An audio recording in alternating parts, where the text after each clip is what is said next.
Welcome to this short class where I'll guide you step by step through my process of creating a tropical inspired print like this and turning it into a seamless pattern in Photoshop. Hi, my name is Vinita, an illustrator and a designer based in Singapore. We will begin by sketching and painting our tropical elements before moving on to arranging them into a seamless pattern in Photoshop. Along the way, I'll also share my personal tips and tricks to help you work more efficiently.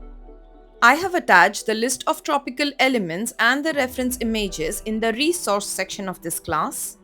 These are few tropical inspired prints that I created using the same method, and I hope it inspires you to create your own. I can't wait to see your beautiful prints in the project section of this class. So see you in the class.